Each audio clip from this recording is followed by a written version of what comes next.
रैदास जी बैठ गए, बीच में ठाकुर जी रख दिए, दूसरी तरफ ब्राह्मण बैठ गए। तो रैदास जी ने कहा ठाकुर जी किसकी गोद में आएंगे, मंत्र पढ़ो। ब्राह्मणों ने इतने वेद के मंत्र पढ़े, इतने वेद मंत्र पढ़े, भगवान सिंहासन से नहीं उठे। अब रैदास की बारी आई, तुम बुलाओ भगवान को।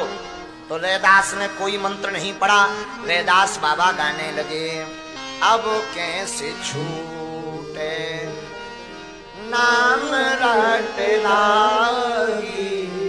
और देखते ही देखते गंगा जी से सालग्राम भगवान प्रकट होकर के रैदास जी की गोद में आ गए।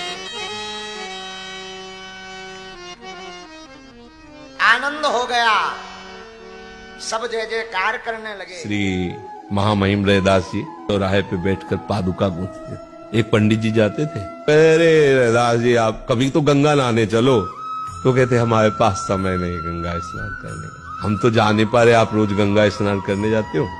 2 केला, हम गरीब आदमी, ज्यादा तुम्हारे पास है, गंगा जी को दे देना, कह देना रैदास जी ने दिया। और गंगा जी से कहा कि 2 केला रैदास। गंगा जी का हाथ प्रकट हुआ, गंगा जी ने अपना एक कंगन उतारा स्वर्ण और कहा रैदास जी को दे देना जाके। हम रोज गंगा नहा रहे हैं नियम से, कभी गंगा जी हमसे बात, और वो तो कभी आते ही नहीं गंगा। और देखो उनको सोचा कि देने की जरूरत क्या, इतना महंगा कंगन है, चुपचाप अपनी पंडिताइन को देंगे जाके, रैदास जी को दे। अब वो जिस गली से चले तो घूम के वही रैदास जी के दरवाजे खड़े हो जाए, जिस मार्ग से चले वो वहीं खड़े हो जाए।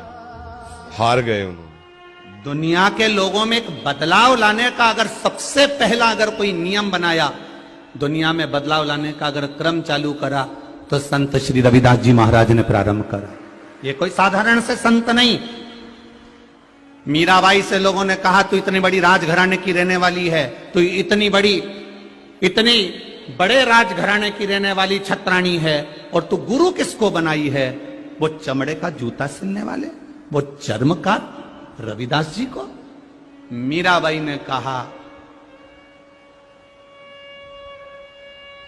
जात न पूछो साधु की, पूछ लीजिए ज्ञान, और मोल करो तलवार का, पड़ी रहन दो म्यान। तेरी पूजा करूं, नाम तेरा रटूं, मैं तेरे रंग में रंग लूं ये जीवन मेरा।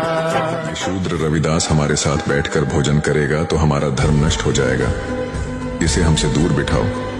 ये कठोर शब्द चित्तौड़ की महारानी झालीबाई की दावत में आए पंडितों के थे। ये सुनकर रानी झालीबाई क्रोधित हो गईं, क्योंकि उन्होंने गुरु रविदास जी को अपना गुरु स्वीकार किया था। तब गुरु रविदास जी ने रानी झालीबाई से कहा, मैं दूसरी जगह बैठ जाता हूँ, क्योंकि हर जगह परमात्मा विराजमान है, तो क्या छोटा क्या बड़ा। और वे उठकर पंडितों से दूर बैठ गए। तब पंडितों ने देखा कि हर पंडित के बगल में गुरु रविदास जी बैठे हैं। ये देखकर वे घबरा गए और उन्होंने गुरु रविदास जी से क्षमा मांगी।